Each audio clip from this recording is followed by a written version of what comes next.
Are you all there? So may I invite you to please all arise. Let's read responsively. I will read verse number 7 of chapter 3. You will respond in verse number 8. And in verse number 6 of chapter 4, let's read all together. Are you all there? All right, verse number 7 in chapter 3 of 2 Corinthians. But if the ministration of death, written and engraven in stones, was glorious, so that the children of Israel could not steadfastly behold the face of Moses, for the glory of his countenance, which glory was to be done away.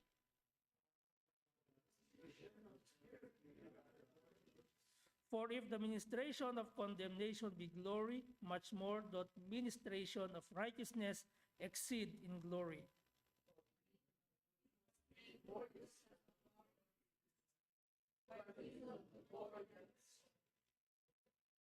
For if that which is done away was glorious, much more than which remaineth is glorious.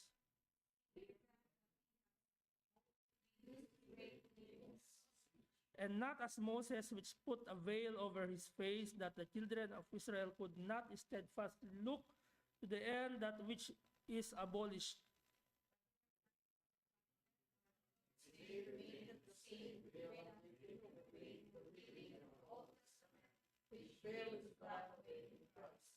But even unto this day, when Moses is read, the veil is upon the heart of their heart.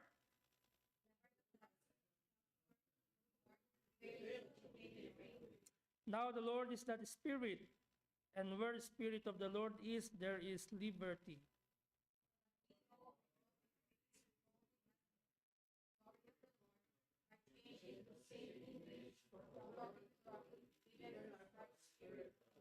Chapter 4, verse 1, therefore, seeing we have this ministry, as we have received mercy, we faint not.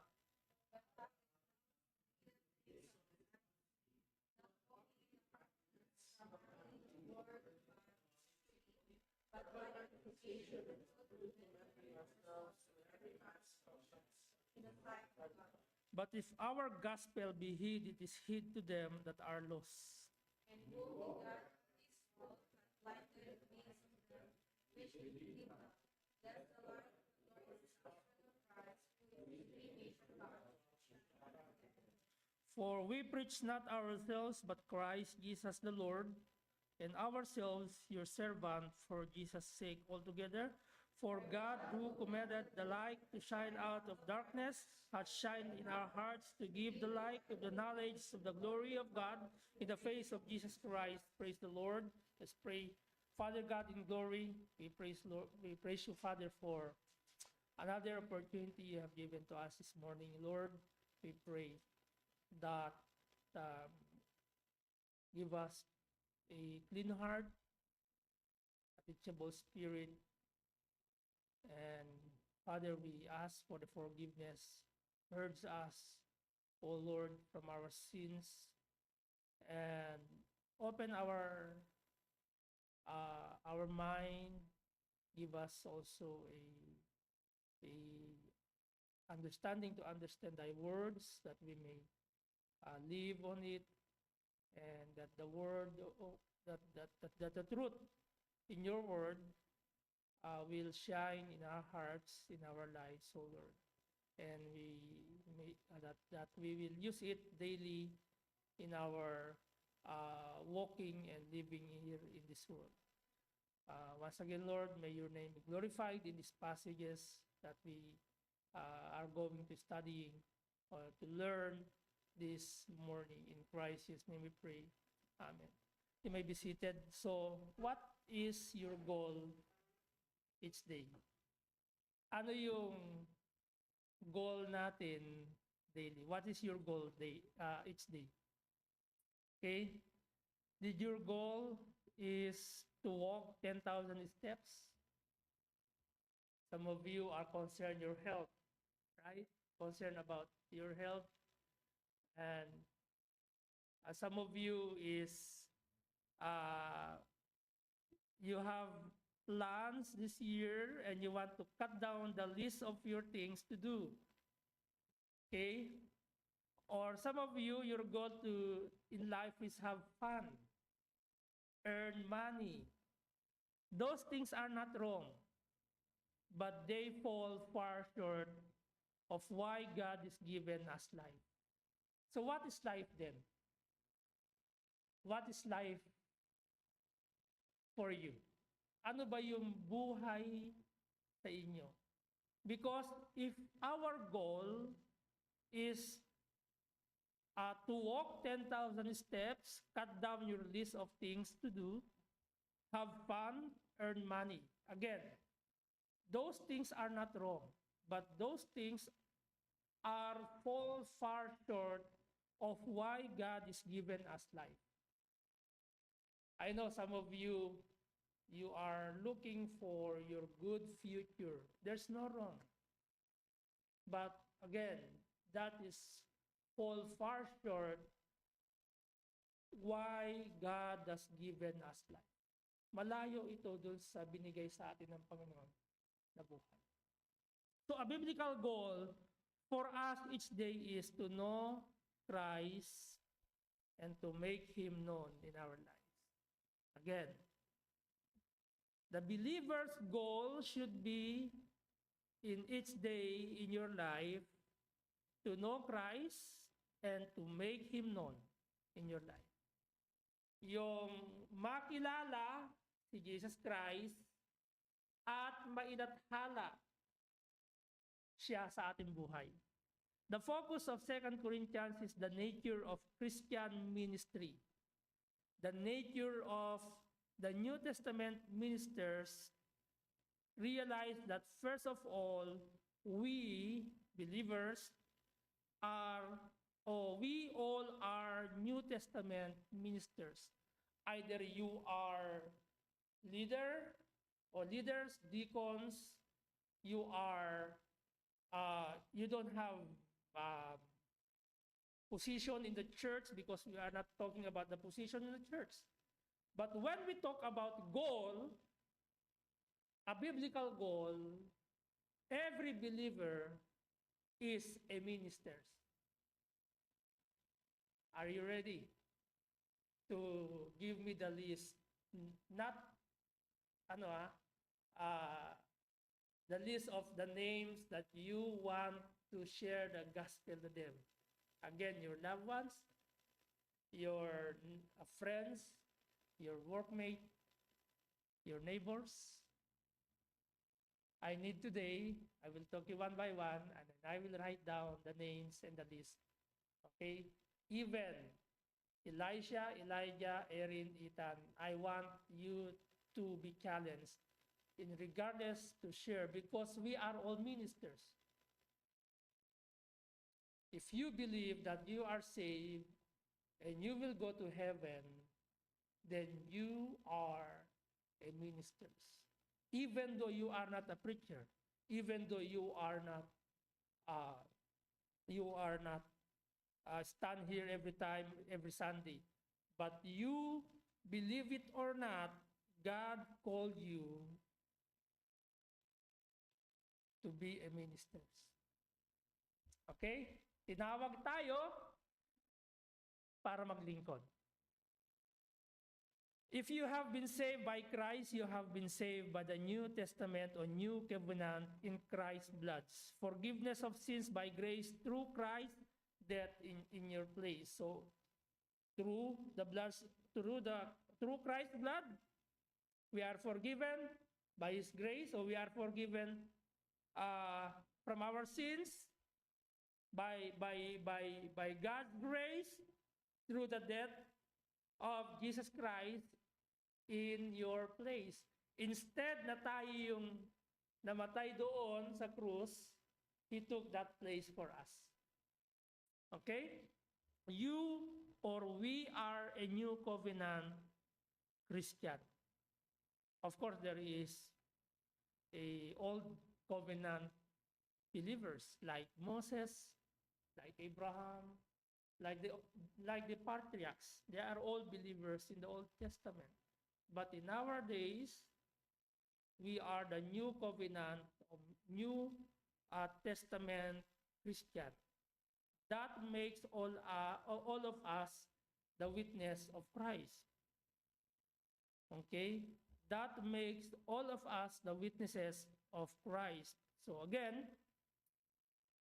when we talk about in this passage, it's all about Christian ministry, Christian ministry, and you are the New Testament Christian today. Tayo yon. So I hope that all of us will do our part to be a witness of Christ or witnesses of Christ, to share the gospel, okay? And that's our goal daily. That's your goal should be. Ayan ang ating ginagawa sa araw-araw. That to know Christ, of course, personally, you have to know Christ personally and to make Him known. Okay? That is the gospel. Commissioned to make disciples for Christ. We are commissioned to make disciples for Christ. We are entrusted with the light of the gospel of the glory of God in Christ. Okay? Ulitin ko, again.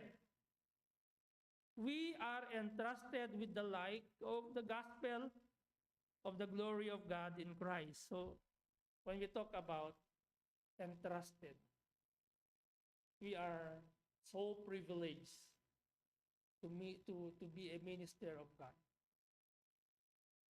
Okay? We are so privileged again to be a ministers of God. That's why in this ministry in Sharjah, God entrusted this ministry to us. So our loyalty is not, your loyalty is not to me. My loyalty is not to Pastor Ben. My loyalty is to Christ. Brother Benji and Sister Arlene Joy, your loyalty is not to me. Your loyalty is to Christ. Okay? Amen? Wala tayong itinataas na pangalan. We don't exalt human names here. What we are exalting is the name of Christ in our life. Okay? Yung ating itinataas, ulitin ko, ay pangalan ni Kristo. That's why, again, we are entrusted with the light of the gospel of the glory of God in Christ. We are a New Testament minister. This passage tells us that we are privileged to see the glory of the Lord. That's number one. Or truth number one, we are privileged to reflect the glory of the Lord. How can we reflect the glory of the Lord in our life?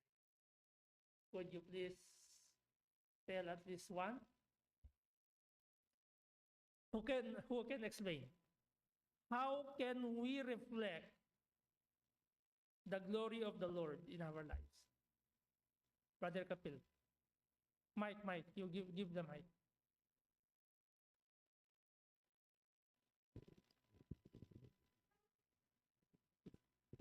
We can glorify God's name by our lifestyle, by our nature, in the society where we live. Okay, so meaning to say, according to Brother Kapil, he can reflect God by his what? Lifestyle. Lifestyle. So what kind of lifestyle?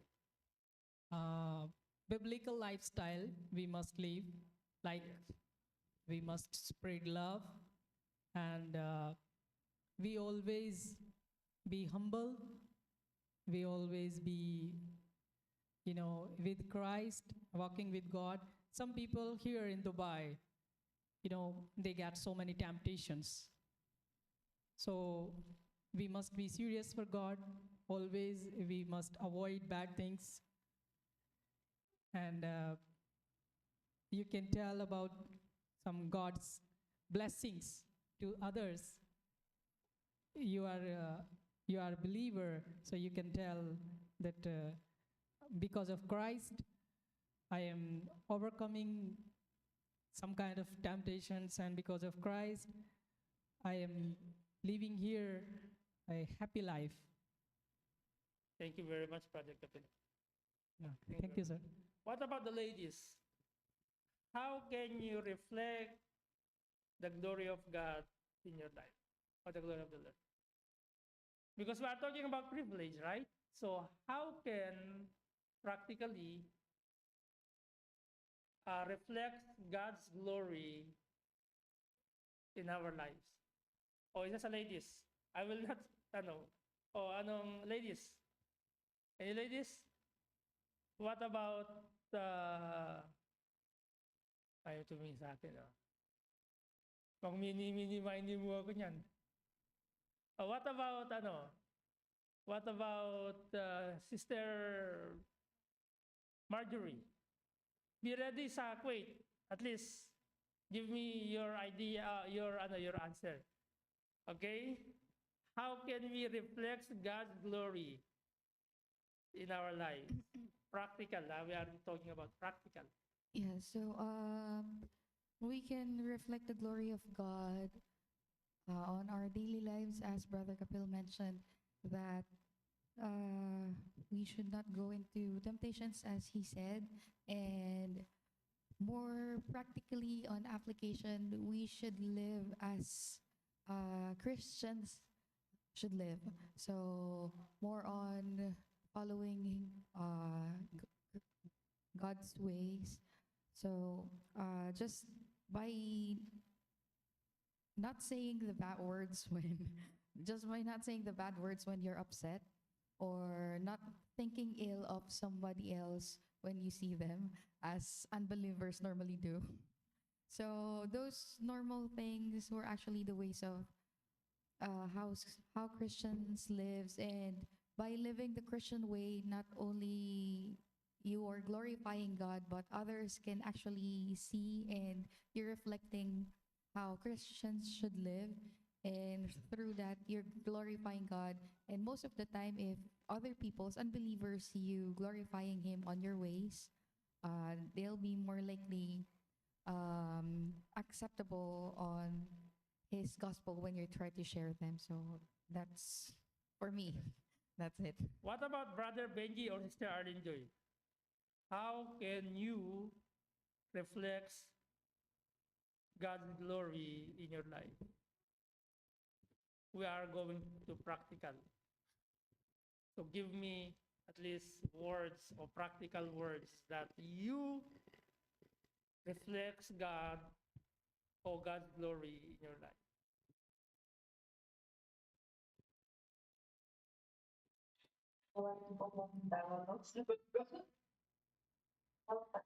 Don't worry, it's the practical. There's no wrong answer.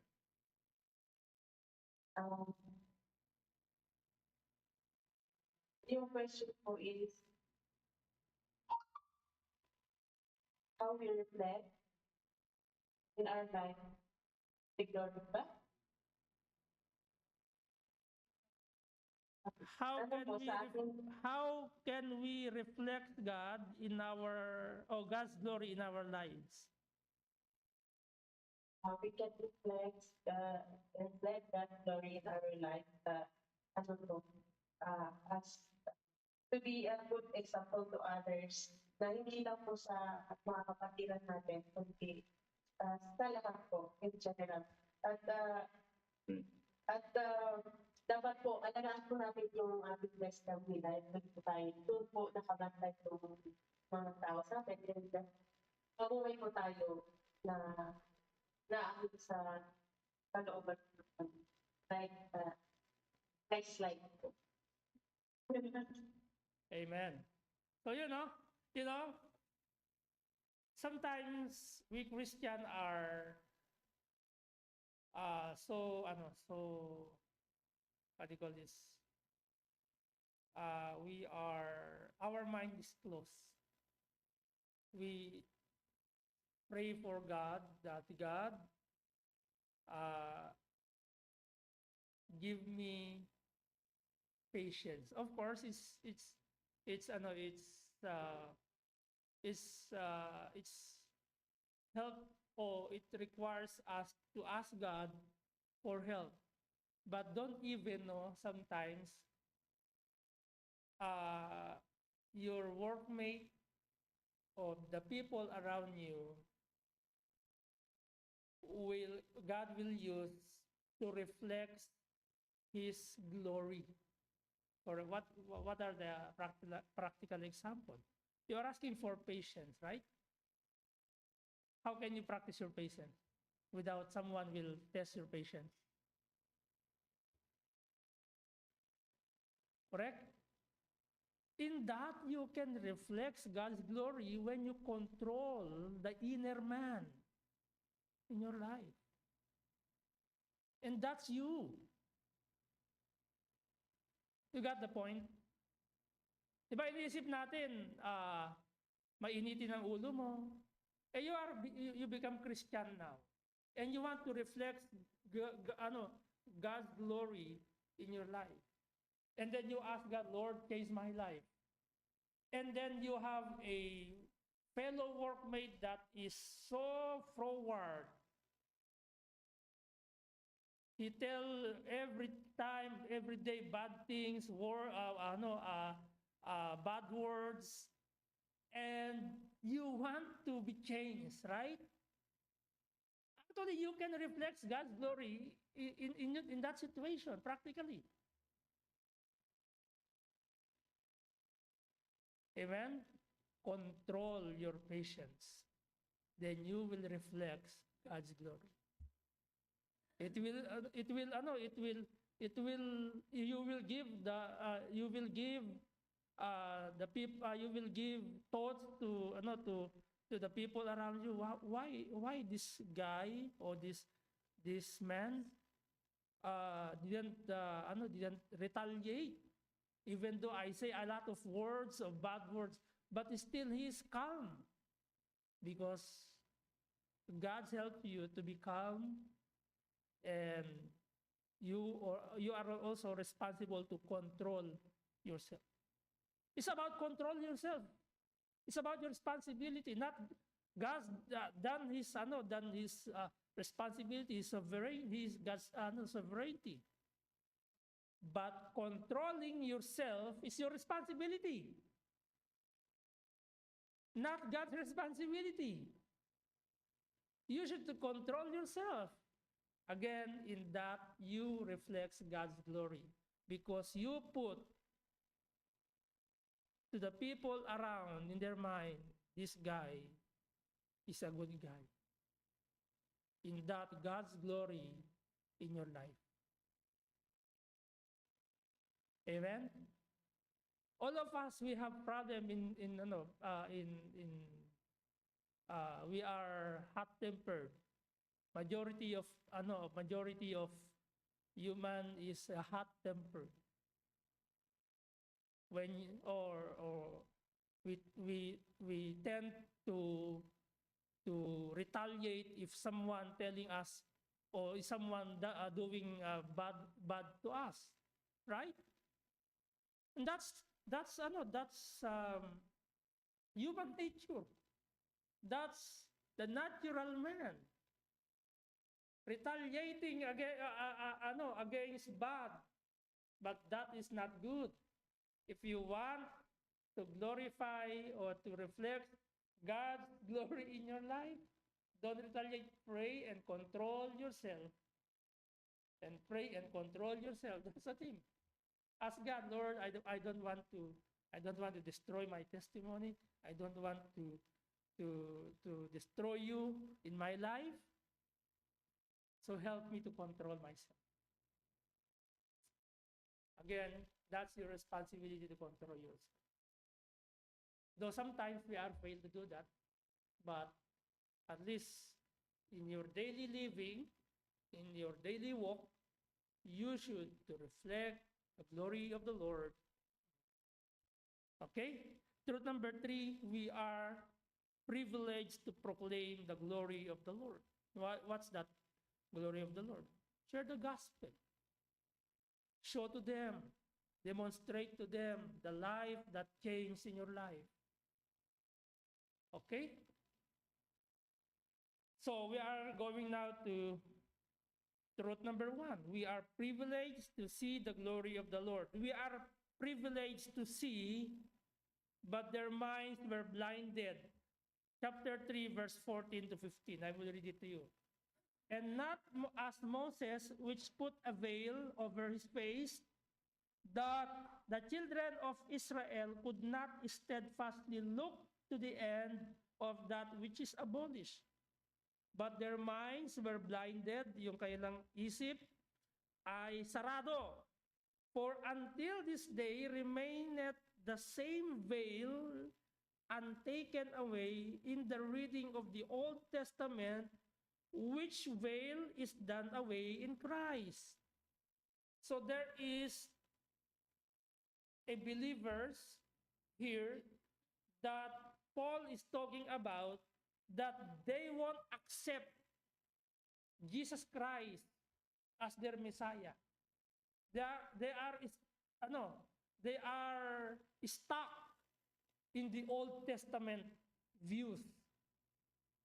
But the thing is that the Lord Jesus Christ is already it's already there. So what I'm trying to say, we don't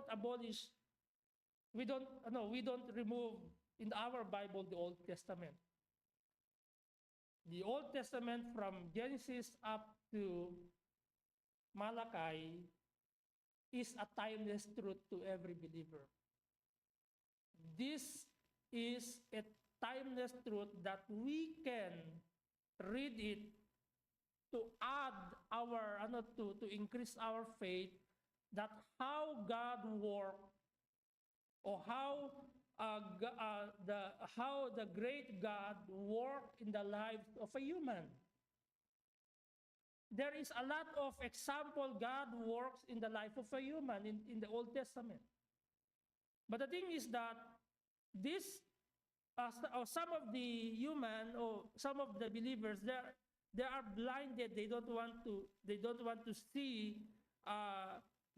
to see those privileges in regardless of the Lord Jesus Christ. That still they don't want to believe that the Lord Jesus Christ is the Savior. So that's the problem. So believers, you are privileged to see, or we are privileged to see the glory of the Lord. We are privileged to see, but their minds were blinded. Subpoint A in chapter 3, verse 14 to 15. The minds of the children of Israel were blinded, and a veil is still on their heart. Alam niyo yun, maraming, you have talked a lot of people, even though a lot of explain you've done, but still they won't accept. Did you encounter that? Because they think that this is my principle. Well, about your principle is not, I'm not against On's principle. But if your principle is against the truth and your principle is wrong, you got the point? Their heart is blind. They won't accept the truth that will change them. Okay? Lahat tayo ganon. Sometimes, we don't accept the truth and we simply refuse to accept it and not to claim it or not to possess it. Ganun tayo. Yun yung human nature. That's the human nature. Believe it or not, we are all sinners saved by grace. There's no perfect here in this room. Don't you think I am a perfect man because I am a pastor? No. I pray daily to live God's grace, to forget about my ways, to forget about my will, to forget about my thoughts, my desires. That's life we should to live on. Amen? So this is not just the past, okay? In verse 13, in verse 14, until this day remained the same veil when they read the Old Testament. But the problem is not the Old Testament. Paul is just describing the scripture that the Jews knew. The point is they are unable to see God's glory in verse number 15. But even unto this day, that's Paul rhetorical words. When Moses is read, the veil is upon their heart. Okay, that is just the Paul is describing the scripture to the Jews that the Jews already knew, because some of the listener here is the Jew Christian. They are stuck somewhere in the Old Testament. And it is not just the Jews who cannot see. Chapter 4, verse 3 to 4. Look at your Bible. But if our gospel be hid, it is hid to them that are lost. We are talking about those blind, those human that their heart is closed regarding the truth in the gospel. Okay, verse number 4. In whom the God of this world hath blinded the minds of them which believe not, lest the light of the glorious gospel of Christ, who is the image of God, should shine unto them. That's the problem. How long we've been in the streets in Dubai, in Sharjah, we meet a lot of people that they don't have time to spend to hear the gospel to them, to hear the gospel that we share to them. Even we pray a lot. Yes, the Lord, the Holy Spirit is working, is powerful. But these people around us, of these people that we meet, their heart is blind. They don't want to accept because they think they went here in UAE just to earn money. Some of you were saved here, correct? Brother Sandro, the Manuel family, the Lumage family. Okay, we're saved here because some missionaries went here to share the gospel. Okay, they were blinded. They were blinded by the God of this world. What is the God of this world? Could you tell me what is the God of this world? Oh, ladies, ano yung God of this world sa verse number 4? Give me at least some. Sister Verdi, money. Sister Jasmine. There's a lot. Just give me one. Hindi, si Sister Jasmine. At least one. Fame. Sister Erwin. At least one. What is the God of this world? Paul mentioned this in this passage, verse number 4 of chapter 4. Give me one. Wealth, yeah. You are concerned about your wealth and you forgot to go to church. You don't want to go. See, sometimes even though in Alvajas Park, they are, what do you call this? Magja-jogging. They are running. While they are exercising, I'm exercising also. You know that, I encountered one, two, sorry. While they are running, I'm running also. You know that Jesus Christ loves you. So I memorized John chapter 3:16 to them, and then they left. At least I give I give tracts and I tell the verse that for God so loved the world that he gave his only begotten Son, that whosoever believeth in him should not perish but have everlasting life. They are so concerned, even health and even their wealth. What else is there? What is the God of this world? That blinded the eyes of the people. Sister Marjorie, what else? You can see around the world, in this world. You can see here in Dubai, in this, what else? Craftiness, based from chapter 4, verse 2. But for me, I think additional from fame, wealth, and money would be the lust of the flesh. Lust of the flesh. Okay? What about Brother Mark? Wala dun. It's not mentioned there, but you can see in this world that there is a God in this world that taken away the focus of human being in order to forget about the Creator. What else, Brother Mark? Work. Sometimes we love to earn money and forget about the one who gave that money to you. What about Elijah? Sorry? Reputation? Okay, yeah. Reputation, yes.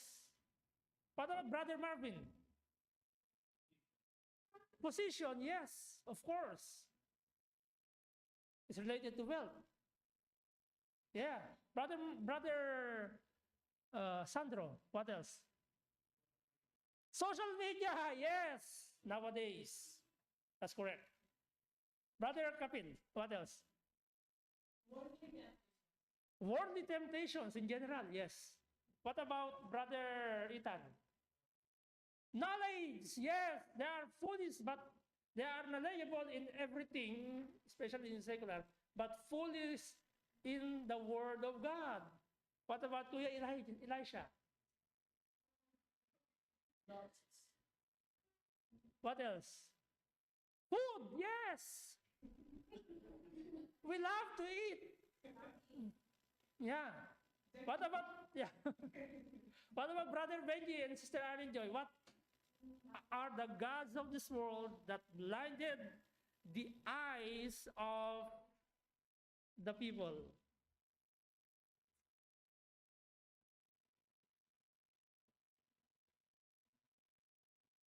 Siguro kapatid, kailangan nyo nang bumili nung pag-pray tayo nung yung mga ginagamit ng mga vlogger, yung mic. Maganda yung project yan dyan. Opo. Maganda Sa akin po, Pastor, material things. Pa-pray natin yan kasi maganda yun yung, di ba yung ama naman, yung nag-vlog, di ba? Kahit malayo sila sa dinig pa rin sila. Hindi hindi siya Okay, go ahead, Brother Betty. What are the gods of this world that blinded the eyes of the people? Material things. Yes, in general, material things like you love to buy mobile. Yeah. What else, Sister Aaron Joy? This is a Sunday school, okay? You can ask. If you don't understand, you can ask. But, okay? So there are a lot of gods that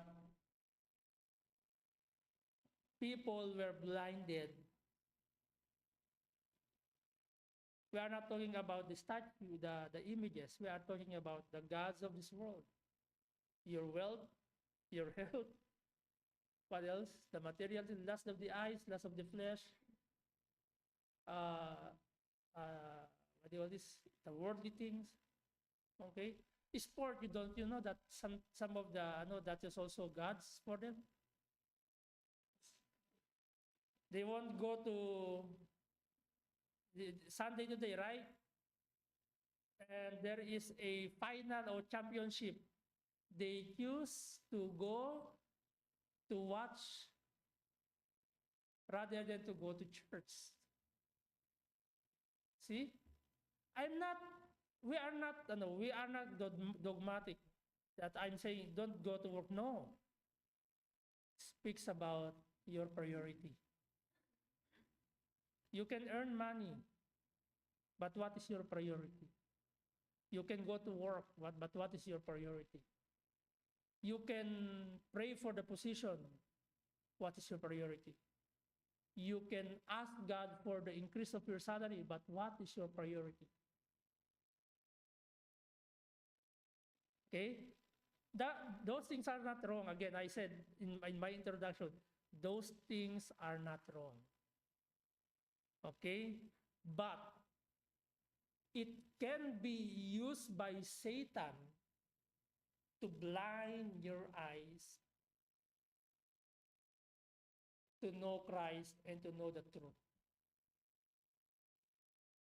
Again, there's no wrong searching or asking God to give you, to bless you with position or work, position and salary increase. That's not wrong. Okay? Amen? But what is your priority then? Verse number 4, in whom the God of this world hath blinded the minds of them which believe not, lest the light of the glorious gospel of Christ, who is the image of God, should shine unto them.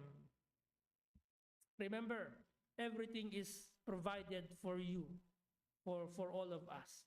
When God created the heaven and earth, before He created human being, He created first those things that we need. Correct? He created first the herbs. He created those animals that are applicable for the human to eat. He created fishes in the sea. Right? He created oxygen that we can breathe in this world. Correct? So everything is provided before you exist in this world. You know? It's a matter of contentment. It's a matter of contentment. Maging contento tayo kung ano yung natatanggap natin ngayon. After all, you will die and you will leave those things here in this world. There's no immortal things in this world. It will pass all. Okay? So let's move back to our topic, because we are talking about the gods of this world. Okay? Amen? So, ulitin ko, not just the Jews, but all the lost cannot see. Satan has blinded the minds of them which believe not. All unbelievers are blinded and cannot see. They are blinded and cannot see. Again, you experience a lot of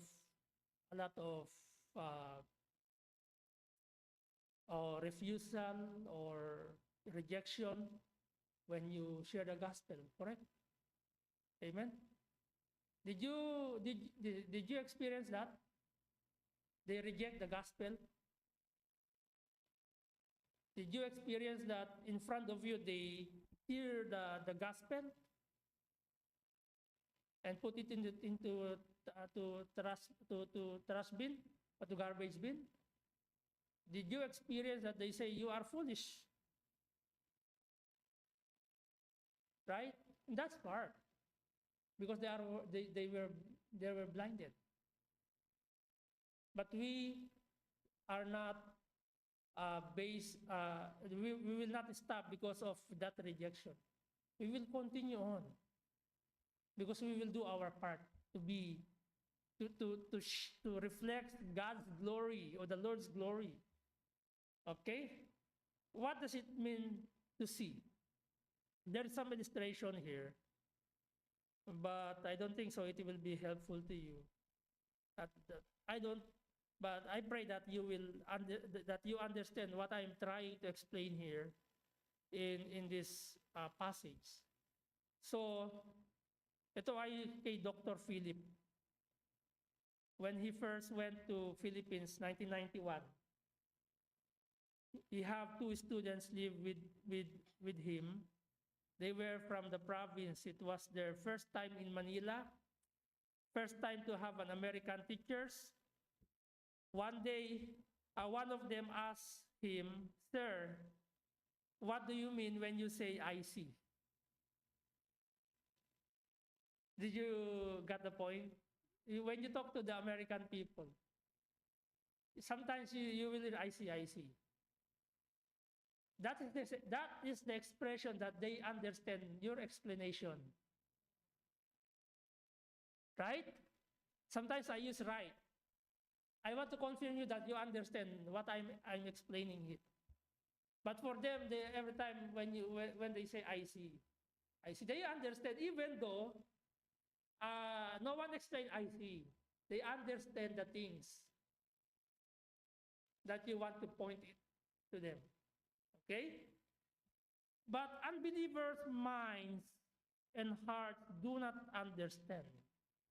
Even though you are good in explanation, you read in front of them the Bible, but those unbeliever minds and hearts do not understand. But we can understand. Okay, believers. Jeremiah chapter 9, verse 23 to 24. Could you please read it? Jeremiah chapter 9, verse 23 to 24.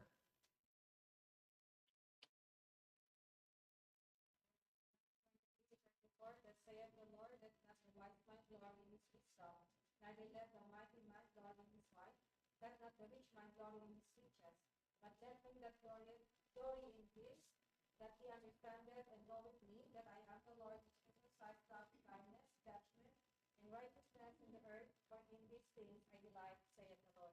Yes, amen. I have someone. There is a difference between the Filipinos and the Indian, right? When you agreed in action, what is your action?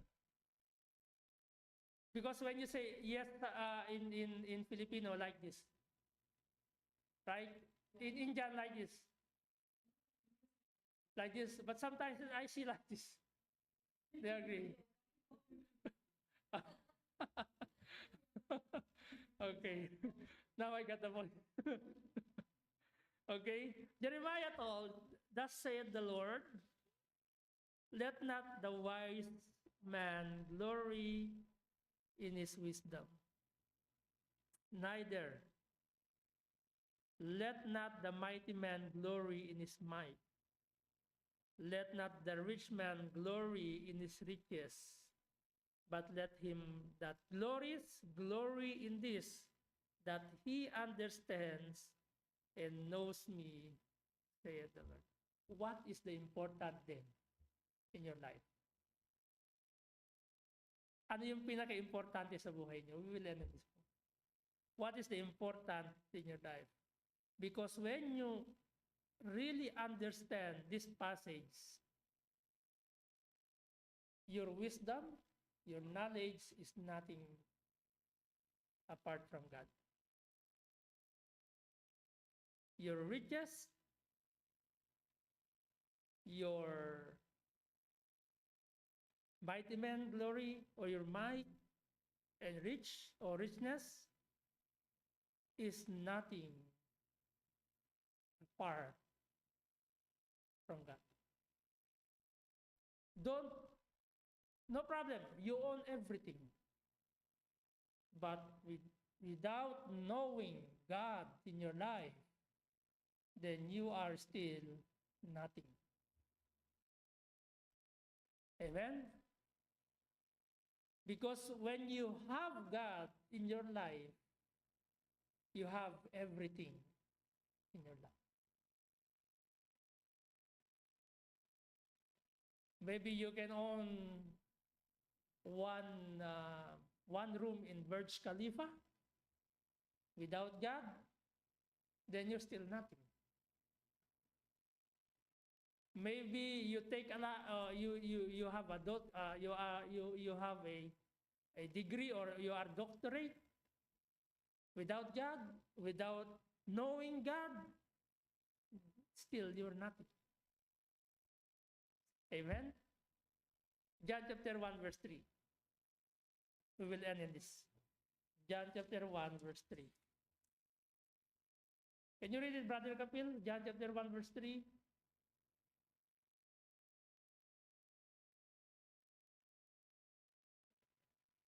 And 4. John chapter 1 verse 3 and 4. We will end in this passage.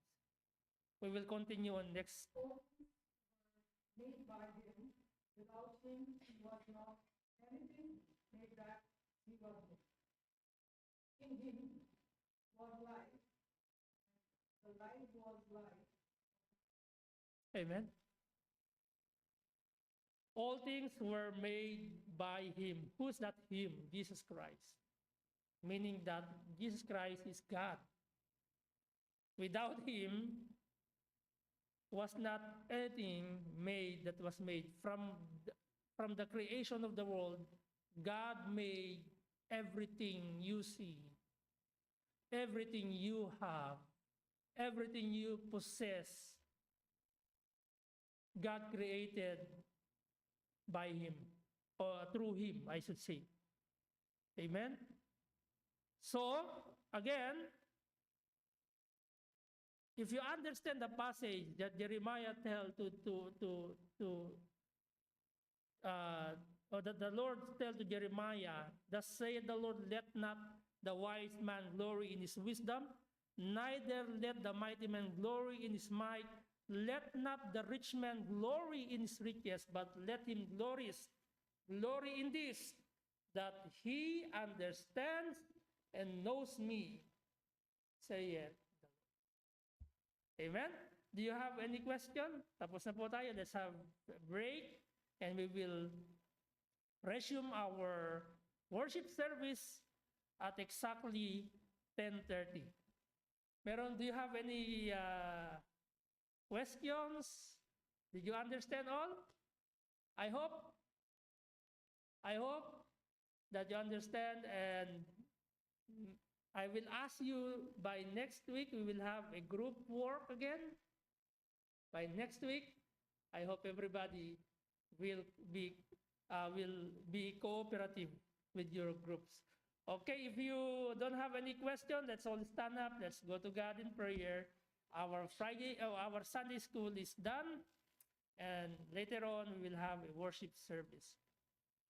Father God in heaven, salamat po once again, Lord, sa opportunity you have given to us this morning. Thank you for the word of truth. Apart from you, Lord, we are nothing. Even though people owns everything, apart from you, we are nothing. But the problem of having those things in this world become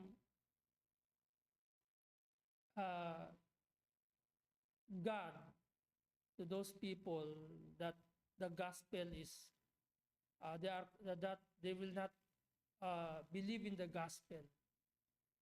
Oh Lord, you give everything to us. We are the beneficiaries of everything you created. But the people were so blinded that even though the creator of the things you create, we or the people make it gods, not the creator.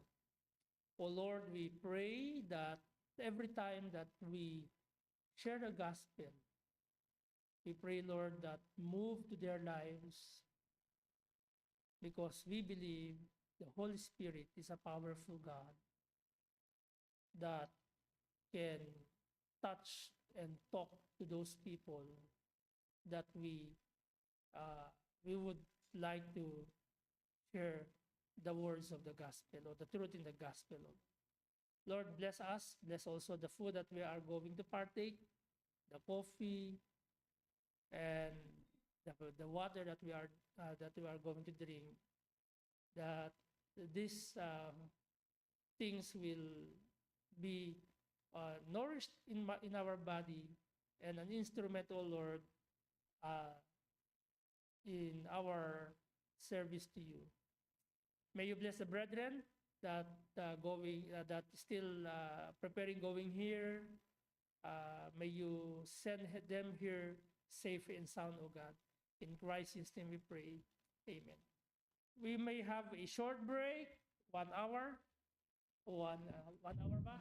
Okay, 10:30 we will resume our worship service. Do it. Do everything you want to do. And so in the worship service, we don't have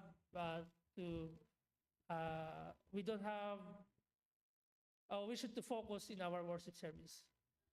Okay?